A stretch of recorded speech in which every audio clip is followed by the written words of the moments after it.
Well, sharks are something many people fear and even more are fascinated by. And while shark attacks are rare, last year set new records. Yes, 98 unprovoked shark attacks were reported worldwide, including 8 along the North Carolina coast. So what can we expect this year? We sent our Josh Birch to find out.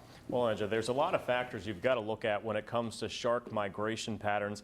And while last year's numbers of attacks set record, researchers also believe there were more people than ever at beaches. But make no mistake, if you're swimming in the ocean, chances are sharks aren't far away.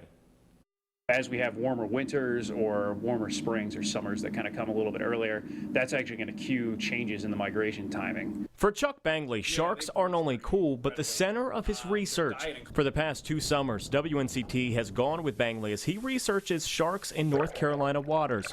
He says last year's attacks were most likely due to water temperature and timing. These animals like to follow those temperature changes, and they follow the leading edge of the temperature change. So they're going to be right where it went from cold to warm. Last summer, unusually warm temperatures rapidly heated water off the coast, which Bangley says prompted a mass migration of fish and sharks. But given the weather pattern so far this winter, water temperatures are already creeping up.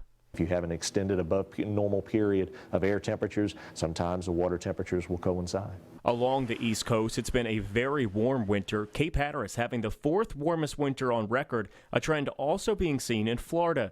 The temperatures on the left are the average March water temperatures, but just 2 days into the month, temperatures are already above average at most beaches. No doubt we're running a little bit above normal ahead of schedule so far this time of year. Bangley says these temperatures may not have even forced some fish species from North Carolina waters this winter.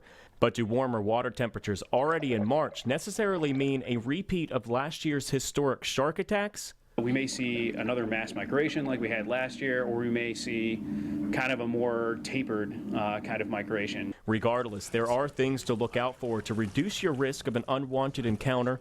Bangley says as temperatures rise, you'll start to see large schools of fish. His advice, avoid them. That's a big clump of food that's in one area, and you kind of want to stay out of it unless you want to be part of the food web. Now, according to the Florida Museum of Natural History, the 3 counties in the state with the most shark attacks recorded are New Hanover with 13, Brunswick at 12, and Onslow with 10. Both Dare and Carteret counties have 8.